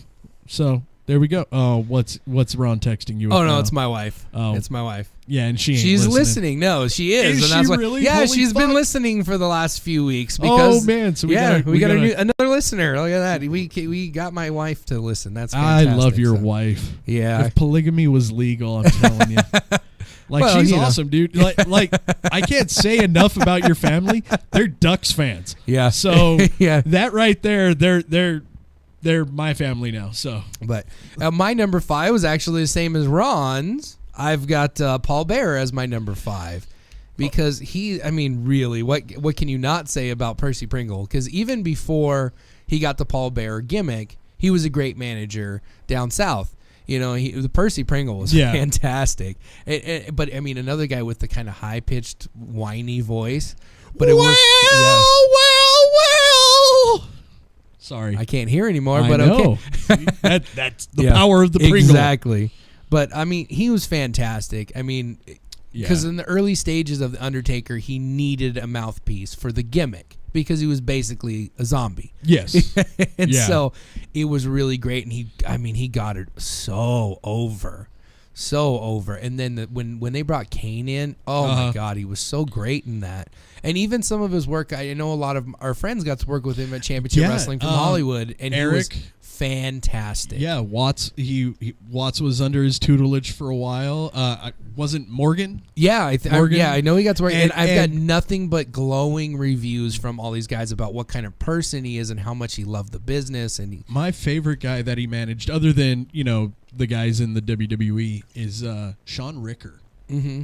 And he was with Ricker. Ricker was his protege, probably his last one. Yeah. Like right when he passed away. Yeah. And you really got to give a lot of credit to Marquez, and And Oh, yeah. hear me out. No. Okay. I don't hate the guy. Like, it's fine. I like what he's. Go ahead. Okay. Dave Marquez does a tournament every year now. Yeah, I called was the- gonna say the same yeah, thing. So I'm glad. Percy you're- Pringle, the PP3 tournament. Percy Yeah. Pringle the third. the cup. Yeah, the Percy cup. Pringle Cup. Yeah. Couple guys we know have won it. A lot of people we know have won it. But it's something that Dave did to honor Percy Pringle. And yeah, man. I mean, you know what? Percy's actually a little farther up on my list than yours. Though. Hey, that's all right. I mean, he was there. I mean, I was jockeying around the top of my list. He was right there, anywhere between 3 and 5. He was going to be there for me. So Yeah. Well, to be fair, he got a slash on mine okay. because he kind of tied with another person, and all right. I wanted to put them both at the same. Oh, do spot. you have an 11-person top 10 list? I do. Nice. I do. I thought about it because this is one of those. It's tough. It really is tough. It is whittling out. My we're up to number 4. Yeah, we are. So it's we your number 4. Yes, it is, and this is where I have the second lady making an appearance on my list, and because for me, she just full on was one of the best managers, period, regardless of gender. She got involved in so many matches, and she had a great run in WWE with Randy Savage, and then she had a great run in WCW with Harlem Heat, and is a part of one of the best flubbed promos of all time when Booker T goes, Hulk Hogan, we're coming for you, nigga. And then like immediately you could see in his face, oh shit, I realized what I just said, and Sherry's just laughing her balls off. But Sensational Sherry is one of the greatest managers ever, period. The first time we have had the same manager in the same spot. Nice. My number 4, Sensational Sherry. She was great with Savage. She was great with the Harlem Heat, which it was one of my favorites. But I loved her when she was with the Sexy Boy. With Heartbreak Kid Shawn Michaels. Oh, she got that so over. She was the first one to sing his music. Oh yeah. She was, and when Kurt Angle brought her back. Oh yeah. When he sang when he sang the song, man, Sherry so good. And Sherry above Miss Elizabeth. By far. She was the first female wrestler / manager that I had these super hots for. Oh yeah. And she, when she would wear the makeup on the side of her face, it kind of looked like lightning bolts or whatever. Dude, she was, man, but so sexy. One of the things that outside the ring, what I really love about Sherry is that she's one of the few women maybe in the history of the business. I know it was a little different like in Moolah's day, but she was one of the boys legitimately, and they accepted her as their equal because she was so good at what she did. Well, and she was a very accomplished wrestler in her own right, too. Oh, yeah. She was one of the few girls back in it before, Glow? Yeah, well, yeah. But she was one of the few women that ever rivaled Moolah, actually was there, and people thought maybe we're going to take the title off of her. And yeah, man, I mean, I loved watching. Now, I never got to watch her wrestle because by the time I was into wrestling and she was already manager Sherry. She wasn't really wrestling. Well, anymore. she had injury problems, and that's what she kind of settled in on managing. But she was really good in AWA. Damn, dude, she really was so good. Like one of the best managers ever. I mean, obviously. Oh, but I'm talking about her in-ring work. Yeah. Get some of her AWA stuff. She was really, really good. Yeah, well, she made AWA kind of destination television because, dude, that shit was boring. Like, really? Like, legit, when Scott Hall is like your most exciting person, and he wasn't exciting at that time. He was a big cowboy-looking motherfucker. But he was really good. He was so good in the ring. His matches were incredible. But, I mean, Kurt Hennig was there, too. And Kurt Hennig is super entertaining. And Stan Hansen. I mean, they had a lot of guys who were really good. But at the top, they were top-heavy. Once you got down the card, once the had Rockers, no enhancing. the Rockers passed through there. AWA had a hard time, but that was what Vince McMahon was bleeding the business dry anyway. Yeah. So that's I mean, it was tough. But both of our number 4, Sensational Sherry, Scary Sherry Martel. Yep. I loved her. I know. God, I loved her. We're not going to agree on number 3. I know. No, my number 3 is my Slash. Okay. Oh, so you got 2 people, and I still don't think we're going to agree. Let's hear yours. This is I really legitimately considered making this my number 1. Like, mostly to get back at you for Crash Holly last week, but also because he's one of my favorite people in the history of the wrestling business. Is it Typhoid Teddy? No, okay. It's not Teddy, but it is, I mean, one of my favorite shoot interview guys of all time. He's made basically a second career on just shoot interviews, and he's totally doing a gimmick now. Like, he's totally doing a gimmick. If it's who I think you're saying it is, then yeah, no, I'm going to disagree with you. Well, no, you're just mad because he's absolutely right 99% of the time. No, I'm but mad he's because still he's being a fucking asshole. He's still being an old fuddy-duddy to a certain degree, but he's right when he says that Super Kick Kid made the Bucks look weak. Jim Cornette is absolutely my number 3 manager of all time. Fuck Jim Cornette. Fuck him in his stupid dirty ass. Oh, yeah. You know what the best part of Jim Cornette is? What's that? The scaffold match where he blew out his knees. Oh, yeah, because that was amazing. Big Bubba Rogers couldn't fucking catch him. Well, yeah, that plus he actually at least had the balls to get up there and do it, unlike Paul Heyman who pussed out. But Jim Cornette was another guy who was fantastic. When it was time for him to get his comeuppance, he sold his ass off and was great at doing the pussy heel thing. You may as well have put fucking Brother Love right there, dude. No, but you know what's funny? I don't know why, but the Sinister Minister reminded me of Brother Love, and I just jotted him down. I don't know how the hell I got from him. That's because I said that. Oh, you said Brother Love? I said, yeah, he was the anti-Brother Love. Oh, okay, I missed you say that. But okay. But yeah, I mean, for me, Jim Cornette was fantastic on the mic. I mean, really one of the best spoken guys in the history of the business, one of the best promo guys ever. And I know you got heat with him because, you know, he said the thing your son did was stupid. No. Not the fact that he said the thing was stupid, because in essence, yes, it was.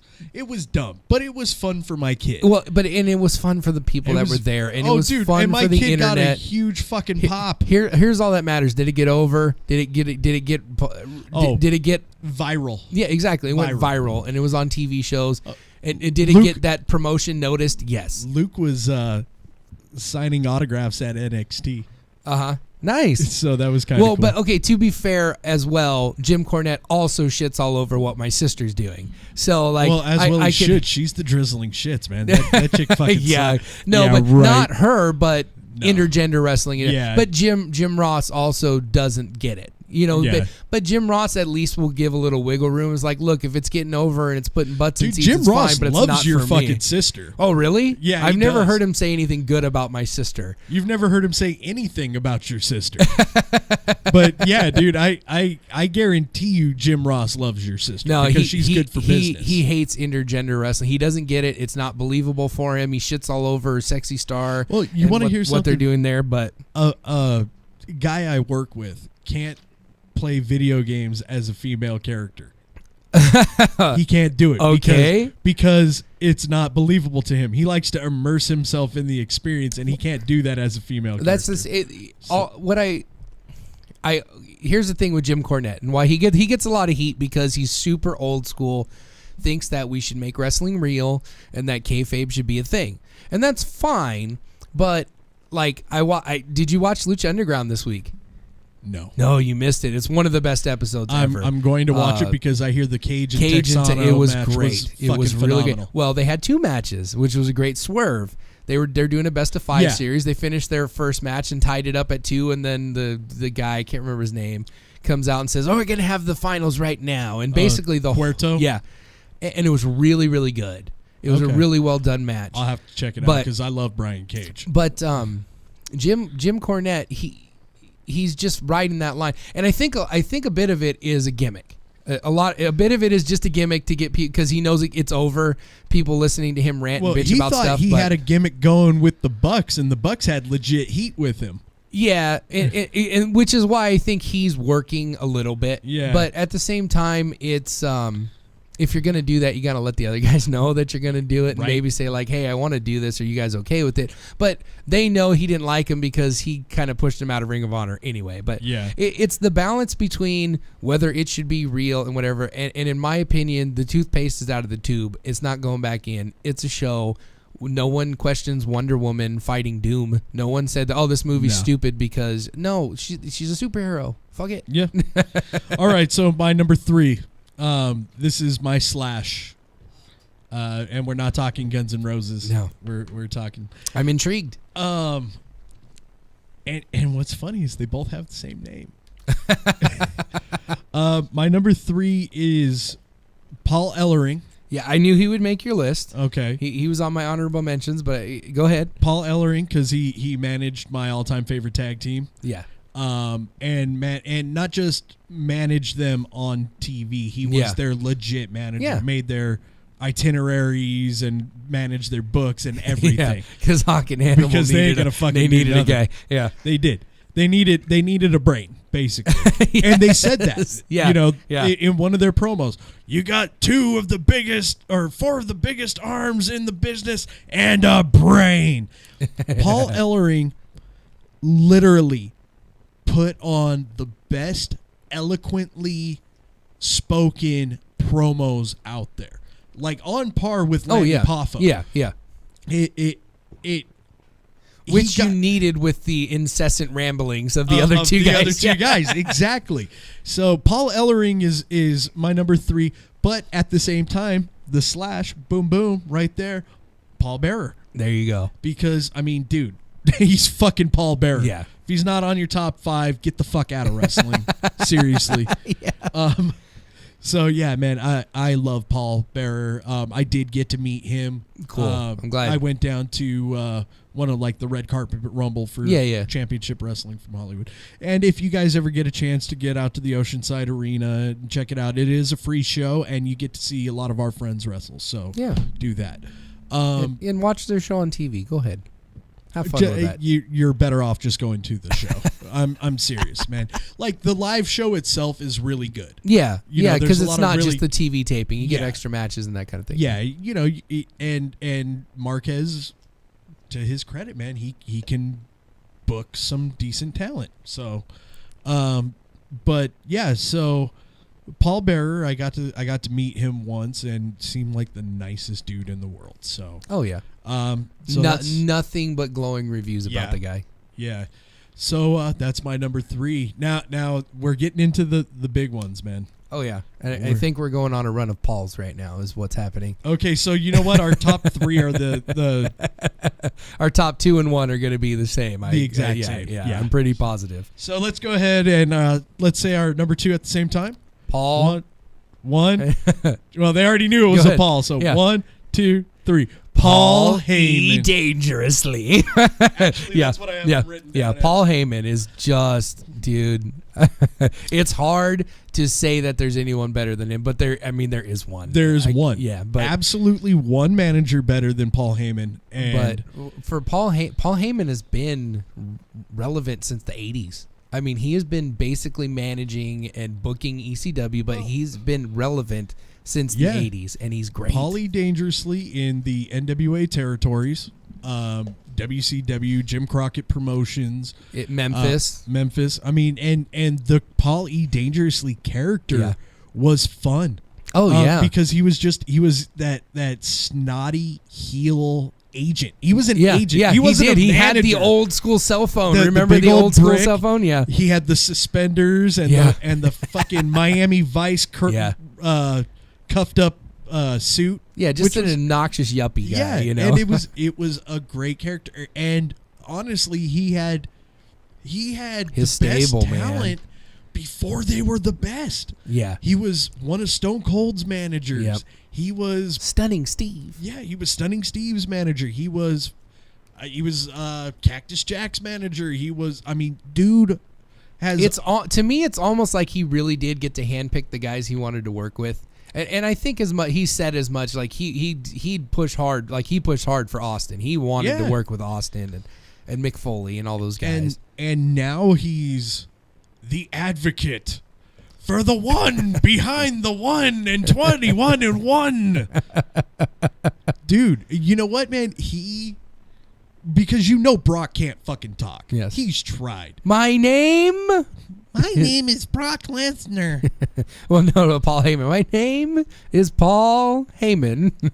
I love that he does that like every promo. Dude, like he needs to reintroduce himself. I don't care, man. You could give Oh, that no, guy it's a great. microphone Yeah. for an hour and I can listen to Yeah, him. he cut a 30-minute promo on a chair. He in the really ring. could. Yeah. A He broom. He is just so good at doing promos, and back when he was doing the Dangerous Alliance shit, he played Yeah. the chicken shit heel really Oh, yeah. fucking well too. Oh, and he still does. Yeah, I mean, yeah. it's funny because, I mean, it's the same thing. The biggest talker in the world, but once Brock's out of the way, he's the biggest pussy. Yeah. Oh, dude, I loved when he was, and he didn't need to be, but he was the mouthpiece for CM Punk. Yeah. And then he kind of Punk got kicked out of the Heyman guy group. That was a starting good for him. storyline. It was a good storyline, and it made Heyman look like the biggest fucking chicken shit because Yeah. they had a match. Yeah. And he didn't even wrestle the match. Brock Lesnar came out of the crowd. It was great. But yeah, man, I mean, and that attributes the skill level Yeah. of Paul Heyman. I mean, he is. If the dude wasn't in wrestling, he would definitely make a damn good actor. Oh, yeah. So, I mean, he could definitely be like the next Danny. Yeah, he DeVito. was one of the best parts of that really terrible rollerball movie. Is that the name of that movie? Oh, dude. Yeah. Really Honey. god awful. Honey, if I whipped out my dick, would you suck it? or something of that nature. Or, I get it. Yeah, I know what you're saying. You're so wet for me right now. Yeah, he was. And shout out to Shane McMahon for his little brief cameo in that movie, too. Like, they literally panned across, and there's Shane McMahon out of fucking nowhere. So, but, you know, dude, Paul Heyman is awesome. And, shit, dude, with 10 minutes to spare, we're down to our number 1. That's good because I'll give us a little bit of time to talk about maybe some of the guys we didn't mention or didn't get to talk about because I got a few. Okay. I mean, we've done pretty good. We've covered a lot of people. I'm glad. I'm glad like we had some overlap, and I was really, like I said, I was excited about this list because I knew that Jim Cornette was going to pop up, and that was going to be fun. Yeah, and, fuck that guy. and much like the list last week with Braun, I generally speaking, the bottom 4 or 5 guys are going to be a little different. And once we get to that top 5, we're usually, I can guarantee you, in most of these lists, we're going to have some overlap. Yeah. But- So, number 1, obviously, Yeah. the Weasel, the Yeah. Brain, Bobby the Brain Heenan. The list of guys he has managed, Yeah, the insane. champions he has managed, his actual wrestling accolades. Oh, he was a fantastic worker, but he was undersized. Yeah. He was a small guy, and so he never really got a chance to have a run as a wrestler. One of my favorite matches that he did was actually after he had been managing Yeah. for a while. The Weasel suit, The Weasel Yeah. suit, him versus Ultimate Warrior. What? It wasn't. He's Warrior? done it a couple times, I think, but I know he did it with Ultimate Warrior is the one I thought he remember. did it with Red Rooster at Mania. I think he did, but I remember one of the first times he did it was with Warrior. Okay. And it's just so great. Yeah. So Bobby Heenan getting his comeuppance from the Ultimate Warrior is like Bobby the Heenan best getting his thing. comeuppance from anybody was the best. I wanted to see him versus Brooklyn Brawler. Oh yeah. We are gonna have to do like our top 10 favorite jobbers list. Enhancement talent. We can't say jobber. That's a negative thing. Ask Barry Horowitz. He'll rip you a new asshole jobber. for 45 minutes. I'm know not a what? jobber. I was a good wrestler. And Yeah, but Lombardi would tell you, Yeah. man, I'm a jobber. Yeah. I was a jobber with a gimmick. yeah, exactly. That was his thing, dude. Yeah. So but yeah, man, Bobby Heenan. In fact, Bobby Heenan managed him too. Yeah. The Yeah. Brooklyn Brawler. Yeah, was which a part is of the just Heenan. silly. And if you get a chance, go to Target. Target just released a Heenan family 4-pack. Wow, nice. It's freaking amazing. It's Bobby the Brain Heenan. It's Andre the Giant, Mr. Perfect, and Big John Studd. oh, cool. So that is a good one. Yeah, and it's only like $30, so it's rather affordable. I bought Luke the 4 Horsemen 4-pack last year for Christmas, so but yeah, man. Honorable mention I wanted to throw out there were some of the wrestlers turned managers. Okay. Yeah, I have one.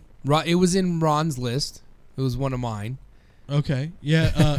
Most of the Wait, guys. was it? Yeah, he said Ted DiBiase. Oh, that's mine. I know you're thinking a different one, but I'm yeah, thinking he mentioned Rick Rude. When Rick Rude managed DX, that was because he broke his back in Japan. Mm-hmm. Sting did the stinger splash over the top rope, and this was back in the day at New Japan where they had the ring on a lift. Yeah. So they had it like on a stage.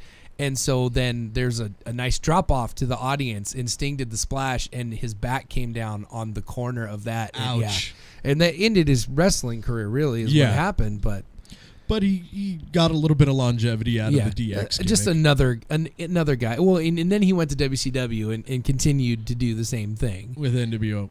Yeah. Which is what DiBiase did. Yeah, DiBiase did the same thing because they were just flat out stealing guys because they had deep pockets. I mean, they had Ted Turner money. Yeah, exactly. And he wanted to put Vince out of business and didn't give a shit how much it cost. So. Another wrestler turned manager that I kind of wanted to bring up was Ric Flair. When he went over to TNA, one of the first things he did when he was over there was bring out one of my favorite factions that TNA did, which was Fortune. Yeah. It was AJ. It started out great, but then started to fucking steamroll. Like everything. I mean, because they were. It was basically WCW retread was what TNA was once Hogan and Bischoff took over. Exactly.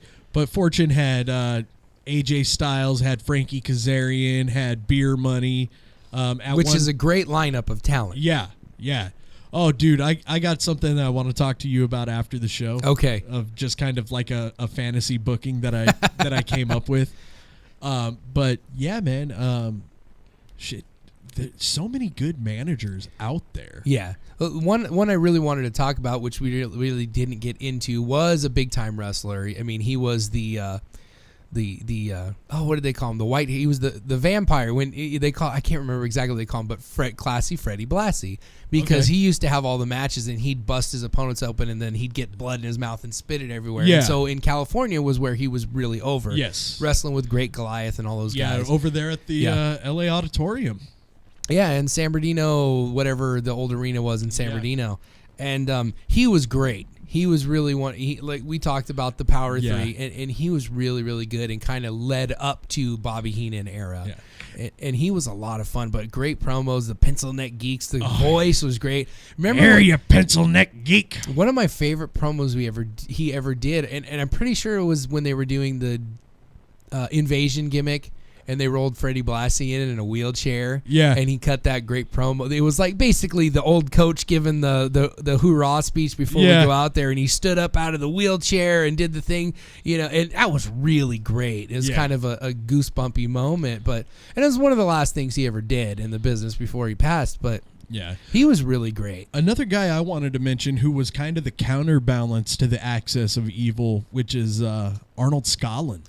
Yeah, exactly. He was one of the few babyface managers. Yeah, one of the good guys, and he really reminded you of like that, like a Pat Riley. Yeah, like a Phil Jackson type of guy. You know, like that basketball coach, the Zen master. Yes, and Scotland was good. He had Bockwinkel under his tutelage. Yes. He had I think he had Bob Backlund. He had all those guys that were like legit wrestlers. Yeah. Like he could have managed Vern Gagne. Oh, yeah. Kind of a person. Yeah.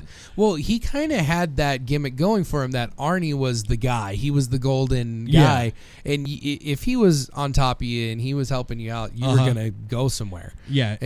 And that's another guy I wanted to mention was Vern Gagne when he was managing. You know, he managed his son. Yeah. And he, brought him the gold. I mean, he owned the fucking company. Yeah, he's the promoter, and his son was the shits. But whatever. Hey, there you go. But still a decent manager, and yeah. Well, when we were talking a little bit earlier about Slick being the black guy manager, well, WCW had their counterpart, and I don't think it was an accident that he ended up with all the black guys, but he was a referee, and then Typhoid Teddy. Yeah, Teddy Long, man, that dude was fantastic. I mean, he was really great, and it led to him being the GM of SmackDown for years and years, and he was really great in the role. Another guy I got to meet. He worked a IWL show for us. He was our host, and super, super nice guy. Like, yeah, and he just seems like that happy, loving, life-loving guy. He is literally like your grandfather. You know, Yeah, like I could see that. like he's like such the nicest guy. Sorry, man, that just reminded me of something. Go ahead. There's one other female I really wanted to mention because she really was. Well, there's boobies, but boobs. She really had a major hit because women She gave me a basically major kind of boner. yeah, that too. But women kind of disappeared from wrestling. It was they tried to revitalize in the early '90s the women's wrestling division. They had Alondra Blaze and Bull Nakano and all those guys. Yeah. And then they just like disappeared. They were like no women on TV. I blame that on Alundra Blaze. Dropping the fucking title. Well, they were done with her before that. That's what but then Sunny came along and really changed the business for a long time. Have you watched it yet? No, I haven't seen any of her. I've just seen screen stills. I haven't watched any of her current work. But she was the first. I mean, Elizabeth was beautiful and everything, but Sunny was the first like sex symbol. Oh yeah, like she was the. I mean, she literally they were parading her out there in cheerleading outfits and all that stuff. They credit her as being the first diva. Yeah, she was. And exactly. she was, dude. And she basically set us up for the last 20 years of really terrible women's wrestling as a byproduct of it, because after Sunny, they started hiring models instead of professional wrestlers. Well, we did get Sable out of that era, though. Yeah, exactly. And she's another one that I was going to kind of bring up. But they kind of go hand in hand. But Sunny was there and got over for about a year before they said, okay, we can do the girl thing now. Yeah. We can start bringing them back. And then they brought Stacy the cat.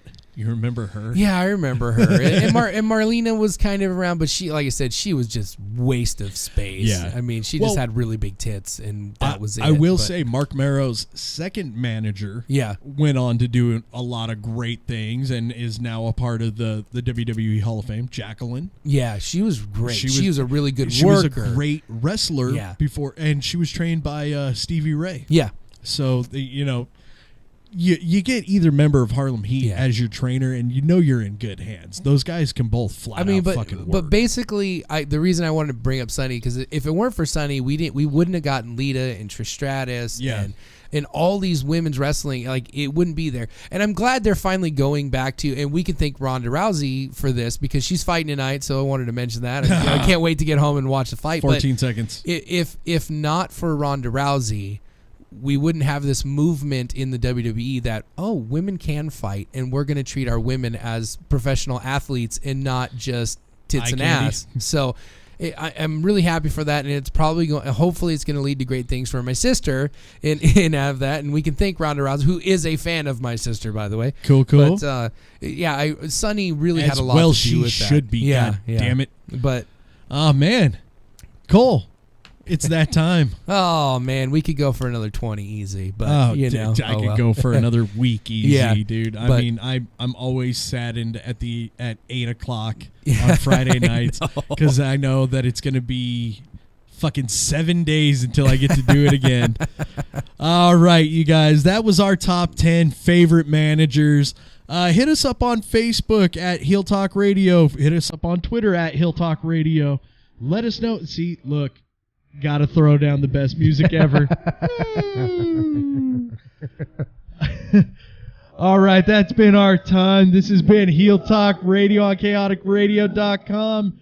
For No Fucks Given, Cole Dawson, I am the 5-card stud, Jeff Maverick. Peace.